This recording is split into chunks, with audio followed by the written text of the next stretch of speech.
The moans reached Sharon's ears before she even opened the bedroom door. She stood frozen in the hallway of the apartment she shared with David, her hand trembling on the doorknob, grocery bags slipping from her fingers. Organic strawberries rolled across the hardwood floor. His favorites. She had left work early to surprise him for their 3-year anniversary. But the surprise was hers. Through the crack in the door, she saw them. David, the man who had promised her forever just last month, his body intertwined with someone else on their bed, on the sheets they had picked out together at Target.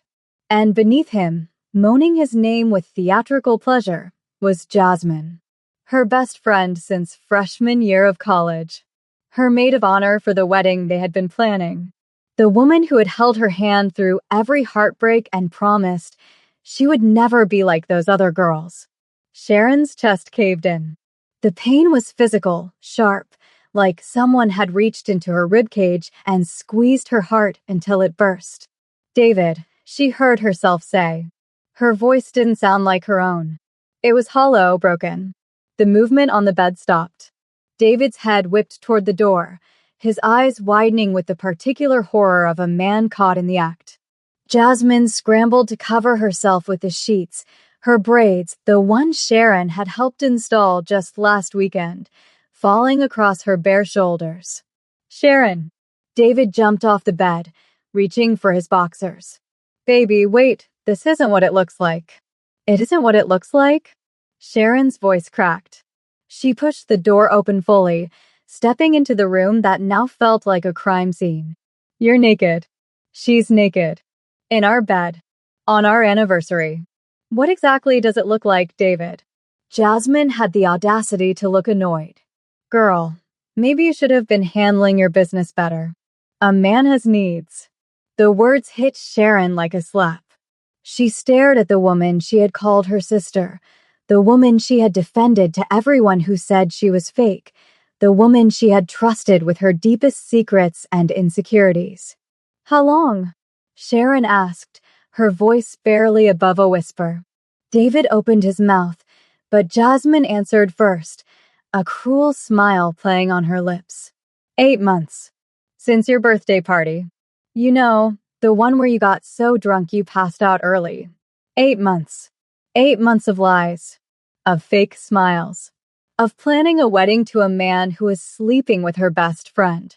8 months of Jasmine sitting across from her at brunch, asking about wedding details, knowing she was sharing Sharon's bed. Something inside Sharon shattered. But instead of breaking down, instead of giving them the satisfaction of her tears, something else rose up. Something cold. Something that had been dormant inside her for 26 years. She picked up her engagement ring, the one David had put on her finger with promises of forever, and threw it at his chest. We're done. Sharon, come on, let's talk about this. David tried to grab her arm, but she yanked it away. Don't you ever touch me again. She walked out of that apartment with nothing but her purse and the clothes on her back. She didn't cry. She didn't scream. She simply walked into the cold soul night, the city she had moved to for David's job, leaving behind everything she knew in Atlanta, and let the neon lights swallow her whole.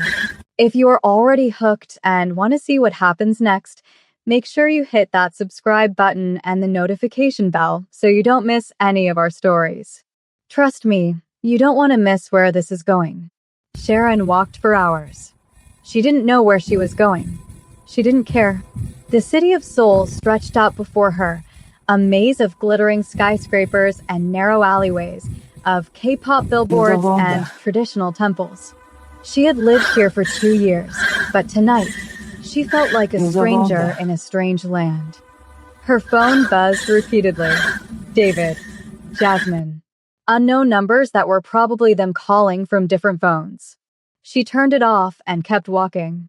Eventually, her feet carried her to Gangnam, to a sleek black building with no sign, just a heavy door and a bouncer who looked at her like she was lost. Private club, he said in accented English. Sharon didn't know what possessed her. Maybe it was the numbness. Maybe it was the desperate need to feel something other than this crushing emptiness. Maybe it was the fact that she had spent 3 years being the good girlfriend, the understanding partner, the woman who always put David's needs first, and look where that had gotten her. "I want in," she said. The bouncer looked her up and down.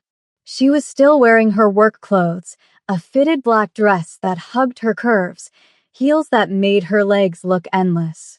Her locks were swept up in an elegant updo. She looked expensive, even if she felt worthless. Something in his expression shifted. He stepped aside. The club was unlike anything Sharon had ever seen. Dark, luxurious, dangerous. Crystal chandeliers cast shadows across velvet booths where men in expensive suits conducted conversations in hushed tones. Beautiful women draped themselves over these men like accessories. The air smelled like money and secrets. Sharon walked straight to the bar and sat down. "Whiskey," she told the bartender. "Neat. And keep them coming." She downed the first glass like water. The second one burned less. By the third, the edges of her pain had started to blur. "Drinking alone is a sad affair." The voice came from beside her. Deep, smooth, accented in a way that made her skin tingle. Sharon turned, ready to tell whoever it was to leave her alone. But the words died in her throat. He was beautiful. There was no other word for it. Sharp jawline, full lips, dark eyes that seemed to see straight through her. His black hair was pushed back from his face, and a thin scar ran through his left eyebrow, the only imperfection on an otherwise flawless face. He wore a black suit that probably cost more than her annual salary, and his presence commanded the attention of everyone in the room, even though he wasn't doing anything but sitting there.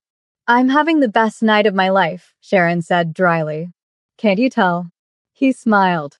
It was a dangerous smile, the kind that promised trouble. "What happened? Why do you care?" "I don't." He signaled the bartender for 2 more drinks. "But you're interesting.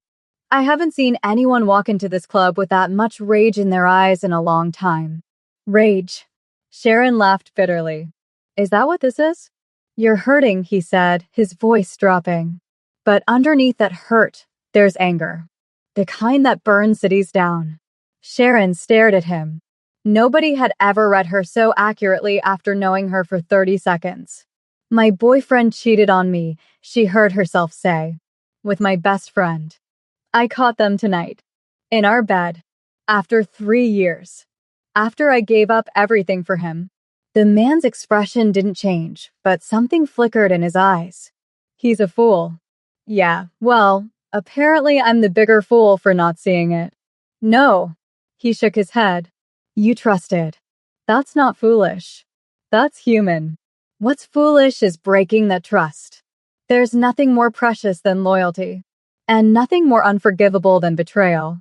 The way he said it made Sharon shiver. Like he wasn't just talking about relationships. Like betrayal to him was a crime punishable by something far worse than heartbreak. "What's your name?" she asked. "Do you really want to know?" "Yes." He studied her for a long moment. "Junho. Kong Junho. I'm Sharon." "I know." She frowned. "How?" He smiled again, that dangerous smile. "I make it my business to know everyone who walks through those doors. Especially beautiful women who look like they're about to burn the world down." The whiskey was making her brave. Or maybe it was the pain, numbing her to consequences. Or maybe it was him, this beautiful stranger who looked at her like she was the most interesting thing in the room. "Dance with me," she said. Junho raised an eyebrow. "I don't dance." "Neither do I. But I don't want to think anymore. And I think you can help with that." He stood and offered her his hand. It was warm, strong, and as soon as she touched it, electricity shot through her entire body. They moved to a darker corner of the club, where the music was slower, sultrier. Junho pulled her close, his hand settling on the small of her back. She could feel the heat of him through his suit jacket, could smell his cologne, something dark and expensive that made her head spin. "You're playing with fire," he murmured against her ear. "Good," she whispered back. "I want to burn." And then, because she was tired of being careful, tired of being good, tired of being the woman who followed all the rules and still got her heart broken. Sharon pulled back just enough to look into his eyes. Are you going to kiss me or not? Junho's eyes darkened.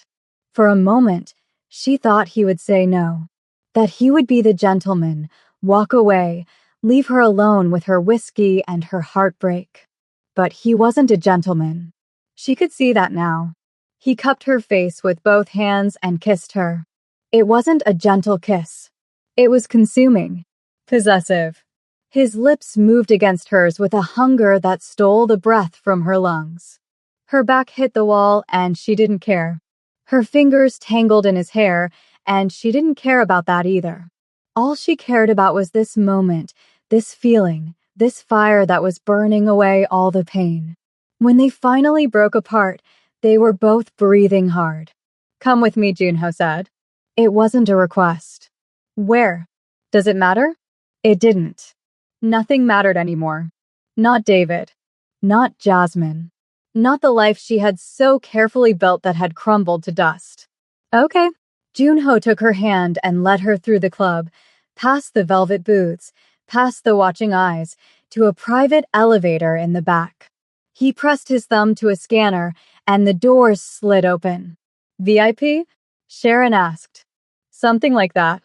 The elevator shot upward, and moments later, they stepped into a penthouse that looked like it belonged in a magazine. Floor-to-ceiling windows overlooked the Seoul skyline. Modern art hung on the walls. Everything was black and gold and sleek. You live here? Sharon breathed. When I'm in the city. She turned to look at him, really look at him, and for the first time, a sliver of unease crept into her chest. This man wasn't just rich. He was powerful in a way that she didn't fully understand. Who are you, Junho? He walked to the bar and poured 2 glasses of wine. A businessman. What kind of business? The kind you don't ask about. He handed her a glass. But I'll tell you this. I'm not a good man, Sharon. I do things that would horrify you. I've built an empire on things that would send most people running.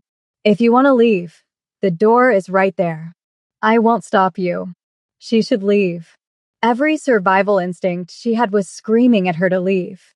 But something in his eyes held her in place. Something that looked like recognition. Like he saw the darkness in her that she had been hiding all her life. I don't want to leave, she whispered. He set down his glass and closed the distance between them.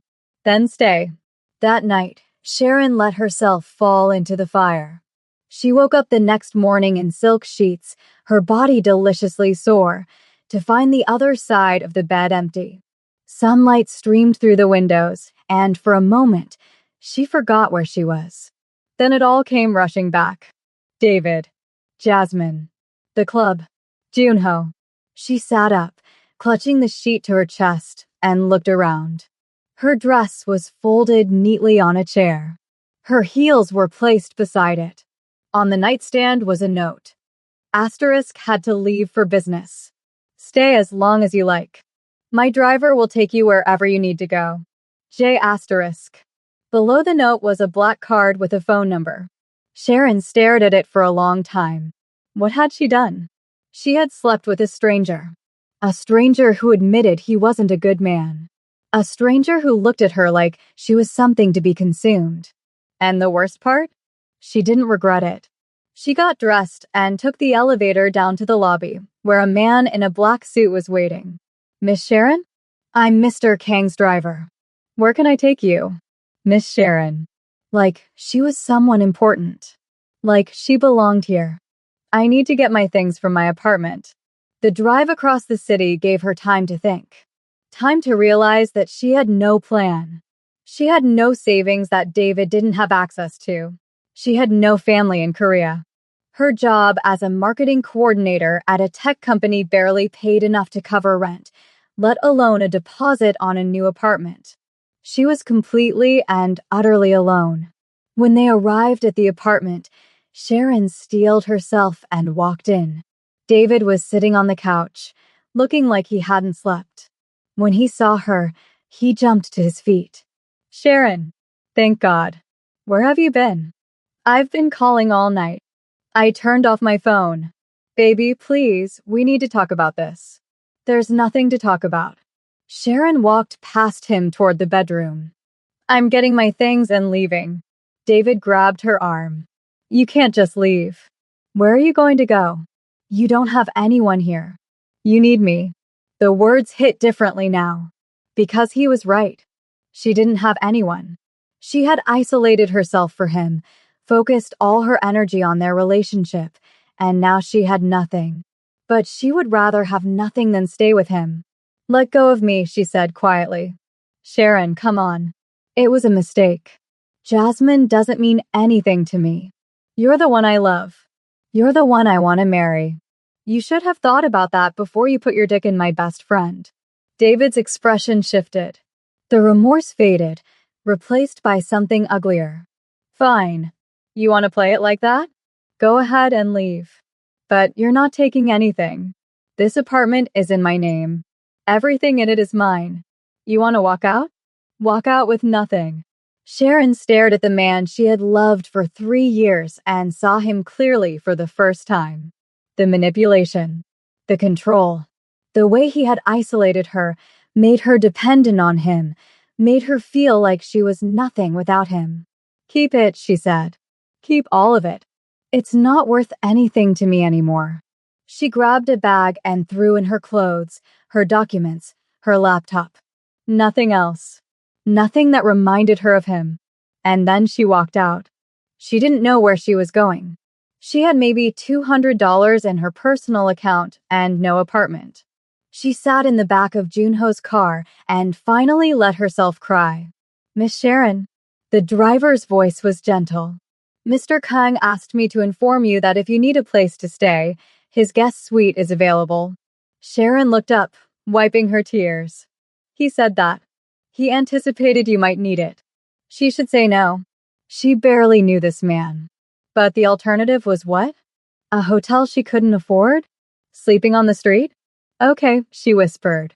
Take me there. Now, if you're invested in Sharon's journey and want to know what happens with Junho, drop a comment below telling me what you think is going to happen next. And if you haven't already, hit that like button. It really helps the channel grow. Sharon moved into Junho's guest suite that day. It was bigger than her entire apartment with David. Private bathroom, walk-in closet, a view of the city that took her breath away. She didn't see Junho for 3 days. The penthouse was empty except for the staff who seemed to appear and disappear like ghosts, always there when she needed something, invisible when she didn't. On the 4th day, she was eating breakfast on the terrace when she heard the elevator doors open. Junho walked in, looking tired but still devastating in a black turtleneck and slacks. 2 men flanked him, both built like tanks, both with earpieces and expressions that said they were not to be messed with. You stayed, Junho said, dismissing his men with a wave.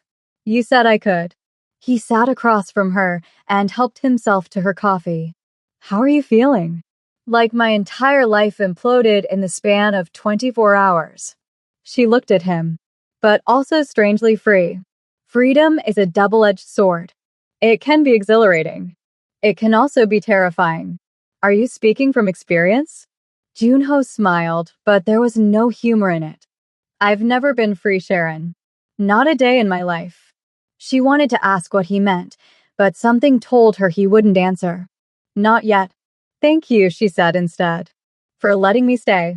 I promise I'll be out of your hair as soon as I figure out my next steps. There's no rush. He leaned back in his chair. In fact, I have a proposition for you. A proposition? I need someone with your skills. Marketing, brand management, public relations. My company is expanding into legitimate markets, and I need someone who can help me navigate the Western business world. Your company, Sharon repeated. The one you don't talk about. The one I'm willing to tell you about. If you're willing to listen. She should have said no. She should have thanked him for his hospitality and found a way to leave. But curiosity had always been her weakness. Tell me. Junho stood and walked to the window, his back to her. My family has controlled the underground economy of Seoul for 4 generations. We started with protection services, moved into gambling, then real estate. Now we have our hands in everything from shipping to technology to entertainment. You're in the Mafia, Sharon said flatly. We prefer organization. But yes, I am the head of the Kong family, the most powerful crime syndicate in South Korea. The words hung in the air. Sharon's heart was pounding, but strangely, she wasn't afraid. Maybe she should have been. Maybe she should have been running for the door. But she wasn't. Why are you telling me this? She asked. Junho turned to face her. Because I don't lie to people I'm interested in. And I'm very interested in you, Sharon. You don't know me. I know that you walked into my club with fire in your eyes. I know that you didn't flinch when I told you I wasn't a good man. I know that you have more strength in you than you realize. He walked toward her slowly. And I know that the people who hurt you deserve to pay for what they did. Sharon's breath caught. What do you mean? I mean that I've been looking into your boyfriend. David Reed works for a tech company that has significant debts to some very dangerous people. People who don't take kindly to employees who steal from the company. David steals from his company? Embezzlement. $500,000 over the past 2 years. He's been hiding it well, but not well enough. Sharon felt sick. I didn't know. Of course you didn't. That's how men like him operate. They keep their partners in the dark while they build their little empires of lies. Junho was in front of her now, close enough that she could smell his cologne. I can destroy him, Sharon. Financially, professionally, personally. I can make sure he never hurts another woman the way he hurt you. Why would you do that? Because I protect what's mine. I'm not yours. Junho smiled, and this time, it reached his eyes. Not yet, but you will be. If you want to be. It was insane. It was completely, absolutely insane. This man was a crime boss. A dangerous, powerful man who probably had blood on his hands. But he was also the only person who had ever looked at her like she was worth protecting. Worth fighting for. Worth burning the world down for. What do you want from me? She asked. Work for me. Publicly, you'll be my head of international marketing. You'll attend meetings, events, dinners. You'll help me build a legitimate image for my company. And privately? Junho's eyes darkened. Privately, I want you in my bed. In my life. By my side. That's a lot to ask from someone you just met. I know. That's why I'm not asking. I'm offering. You have complete freedom to say no. To walk away. To never see me again. He reached out and tucked a lock behind her ear. But I think you're tired of playing it safe. I think you're tired of being the good girl who gets her heart broken. I think, deep down, you want to be someone who takes what she wants. Who makes the rules instead of following them. He was right. God help her, he was right. I need to think about it, she said. Take all the time you need. He left her alone on that terrace, staring out at the city that had become her prison and might now become her kingdom. Over the next few weeks, Sharon found herself pulled deeper into Junho's world. He was patient with her. He didn't push. He gave her space to process, to ask questions, to understand what she was getting into. He introduced her to his business, showed her the legitimate side of his empire, the hotels, the restaurants, the tech investments. But she also saw glimpses of the other side. The men who moved through the penthouse with quiet efficiency. The conversations that stopped when she walked into a room. The way people looked at Junho with fear and respect. One night, she was waiting for him in his study when a man burst in, bloodied and panicked. Boss, we have a problem. The Park family moved on our shipment. 3 of our men are dead. Junho's expression didn't change. His voice was calm, controlled. Where? The warehouse in Incheon. Gather the men. I'll handle this personally. He stood, and for the first time, Sharon saw him reach into his desk drawer and pull out a gun. He checked the clip, holstered it under his jacket, and turned to find her standing in the doorway. You shouldn't see this, he said. I'm already seeing it. Junho paused. Are you afraid? Sharon looked at the man she had been sharing a bed with for 2 weeks. The man who brought her coffee every morning and held her through nightmares about David. The man who looked at her like she was the most precious thing in the world. No, she said honestly. I'm not afraid of you. You should be. Maybe, but I'm not. He crossed to her and kissed her forehead. Stay here. I'll be back before morning. Junho. She grabbed his arm. Be careful. Something softened in his eyes. Always. He was back before dawn as promised. There was blood on his shirt, but it wasn't his. Sharon didn't ask questions. She just led him to the shower, helped him wash the night off his skin, and held him in bed until the sun rose. This was her life now. And strangely, she didn't want it any other way. A month after Sharon moved into the penthouse, David resurfaced. She was leaving a meeting at Junho's legitimate offices when she saw him waiting by her car. He looked terrible, unshaven, wild-eyed, desperate. Sharon, I've been trying to reach you for weeks. I blocked your number for a reason, David. Please, just listen to me. He grabbed her arm, and immediately, Junho's driver stepped forward. Sharon waved him off. You have 1 minute. Something's happening. I don't know what I did, but my life is falling apart. I got fired. They're investigating me for embezzlement. Money I never stole, I swear. My bank accounts are frozen. My landlord is evicting me. Jasmine left me the second things went bad. Sounds like karma to me. Sharon, please. You know me. You know I would never steal. Someone is setting me up. And I think. He looked around nervously. I think it has something to do with whoever you're seeing now. People are talking. They say you're with someone dangerous. Sharon felt a cold smile spread across her face. Dangerous? Me? I'm not joking. There are men following me. I've gotten threatening calls. Someone slashed my tires. This isn't normal. She stepped closer to him, lowering her voice. You destroyed 3 years of my life. You made me feel like I was nothing without you. You slept with my best friend and then tried to gaslight me into staying. Did you really think there wouldn't be consequences? David's face went pale. Sharon, what did you do? I didn't do anything. She smiled. But I'm with someone now who takes care of me. Someone who doesn't take kindly to people who hurt what's his. Are you insane? You're going to let some criminal destroy my life. No, David. Sharon leaned in close. I'm going to watch him destroy your life. And I'm going to enjoy every second of it. She got in the car and didn't look back. That night, she told Junho about the encounter. He listened without interrupting, his face unreadable. I can call it off, he said when she finished. If you want me to stop. Why would I want that? Because he was someone you loved. Because revenge feels good in the moment, but leaves a bitter taste in the end. Because you're not like me, Sharon. You still have light in you. She crawled into his lap and cupped his face. I spent 3 years dimming my light for David. 3 years making myself smaller so he could feel bigger. I'm done with that. I want to burn bright, Junho.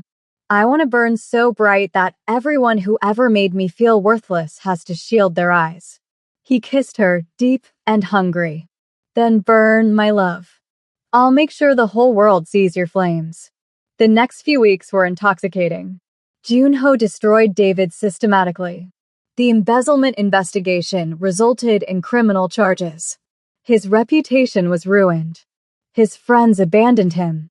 The last Sharon heard, he was living in a tiny studio apartment, working at a convenience store, trying to scrape together enough money for a lawyer who could save him from prison. But that wasn't enough for Junho. He found Jasmine, who had moved on to another wealthy man, and sent evidence of her affair to the man's wife. Within days, Jasmine was exposed as a homewrecker and blacklisted from the social circles she so desperately wanted to be part of. Sharon watched it all with a satisfaction that surprised her. She had never thought of herself as a vengeful person, but there was something cathartic about seeing the people who had hurt her face consequences. Meanwhile, her relationship with Junho deepened. He was possessive and protective, but he never tried to control her. He gave her complete freedom within his world. He listened when she spoke. He valued her opinions. He treated her like an equal, not a possession. And the intimacy between them was unlike anything she had ever experienced. He knew her body like he had studied it. He knew exactly where to touch, exactly how to move, exactly what to whisper to drive her wild. But more than that, he knew her soul. He saw her darkness and didn't flinch. He saw her light and cherished it. "I love you," she told him one night, lying in his arms after they had made love for hours. He was quiet for a long moment. Then, so softly she almost didn't hear it, "I love you too. More than I thought I was capable of." Is that a bad thing? It's a dangerous thing. Love makes you vulnerable. In my world, vulnerability gets you killed. Then we'll just have to be invincible together. He laughed, a real laugh, one of the few she had ever heard from him. "You're insane, you know that?" "Probably. But you love me anyway." "I do." He kissed her temple. "God help me, I do." But their happiness was not meant to last unchallenged. It started with whispers. Rumors in the underworld that Kang Junho had gone soft. That he was distracted by a woman. That the Kang family was vulnerable for the first time in decades. The Park family, their biggest rivals, began making moves. Encroaching on Kong territory. Recruiting Kong men. Testing boundaries. And then, one night, they made their biggest move yet. Sharon was leaving a charity event, one of the many she now attended as Junho's partner, when a black van pulled up beside her. Before she could scream, before Junho's security could react, she was grabbed and thrown inside. The last thing she heard before a bag was thrown over her head was a voice she didn't recognize saying, "The boss says hello." She woke up in a warehouse, tied to a chair. Her head was pounding, and her wrists were raw from the rope. Across from her sat a man in an expensive suit, watching her with cold amusement. "So you're the woman who tamed Kang Junho," he said. "I expected someone more impressive." "Who are you?" Sharon demanded, trying to keep her voice steady. "Park Sungmin, Junho, and I have history. Bad history. And now, thanks to you, I finally have a way to bring him to his knees. If you think kidnapping me will make him weak, you're wrong. It'll just make him angry." Sungmin laughed. "Oh, I'm counting on that. An angry man makes mistakes. And Junho has been too careful for too long. It's time someone reminded him that in this world, love is a liability." Sharon's heart was racing, but she refused to show fear. "He'll come for me. I'm counting on that too." Sungmin stood and straightened his jacket. "In fact, I've already sent him the invitation. Now we just wait and see who lives and who dies." Hours passed. Days, maybe. Sharon lost track of time in the windowless warehouse. She was given water, but no food. Her captors took turns watching her, occasionally making threats about what would happen if Junho didn't cooperate. But Sharon didn't break. She thought about David, how he had made her feel weak and dependent. She thought about Jasmine, how she had underestimated Sharon's strength. She thought about every person who had ever looked at her and seen someone who could be used and discarded. They were all wrong. She was not weak. She was not a victim. She was the woman who had walked into a lion's den and made the lion fall in love with her. And she would survive this too. On the third night, she heard it. Gunshots. Shouting. The sounds of a war being waged outside the warehouse walls. And then the door blew open. Junho walked in like an angel of death. His suit was torn, there was blood on his face, but his eyes were blazing with a fury that made even Sungmin's men take a step back. "Junho," Sungmin started. "Don't." Junho's voice was quiet, but it carried. "Don't say another word. Because you're about to die, and I want your last moments to be silent." Everything happened so fast. Junho's men poured into the warehouse. Sungmin tried to use Sharon as a shield, but Junho was faster. A single shot. Sungmin dropped. Then Junho was cutting her free, pulling her into his arms, holding her so tight she could barely breathe. "I'm sorry," he whispered into her hair. "I'm so sorry. I should have protected you better. I should have." "Stop." Sharon pulled back and cupped his bloody face. "I'm alive. You came for me. That's all that matters. I would have burned the entire city down to find you." "I know." She kissed him gently. "I know." They went home that night, to the penthouse that had become their sanctuary. Junho refused to let her out of his sight. He bathed her wounds himself, dressed her in his clothes, and held her in bed like she might disappear if he let go. "I can't do this," he said in the darkness. Sharon's heart stopped. "What do you mean?" "I can't put you in danger like that again. The thought of losing you, it almost killed me. Maybe you should leave. Go back to America. Start over somewhere safe." "Junho." She turned to face him. "Listen to me carefully. I am not leaving you. Not now. Not ever. This life is my life now. I chose it. I chose you. And I will keep choosing you every day for as long as I live. Even if it gets you killed?" "Even then." She kissed him softly. "I would rather live one dangerous day by your side than 100 safe days without you." He was quiet for a long time. "Then, marry me." Sharon blinked. "What?" "Marry me." He sat up, his eyes intense. "I know I'm not a good man. I know I can't promise you a normal life. But I can promise you my complete devotion, my protection, my love. For as long as I breathe, you will be the most important thing in my world." "Junho." "I don't have a ring. I didn't plan this. But I can't spend another moment not knowing if you're mine completely." Sharon laughed, tears streaming down her face. "You ridiculous man. Of course I'll marry you." He kissed her then, with all the passion and desperation of a man who had almost lost everything. And when they made love that night, it was different. It was a promise, a vow, a declaration of war against anyone who would ever try to tear them apart. The wedding happened 3 weeks later, in a private ceremony at Junho's estate in Jeju Island. Sharon wore a stunning white gown that made her melanin glow. Junho wore all black, of course, looking like the most beautiful villain in any story ever written. Their vows were simple but powerful. "I was lost before I met you," Sharon said. "Broken. Empty. You didn't fix me. You helped me fix myself.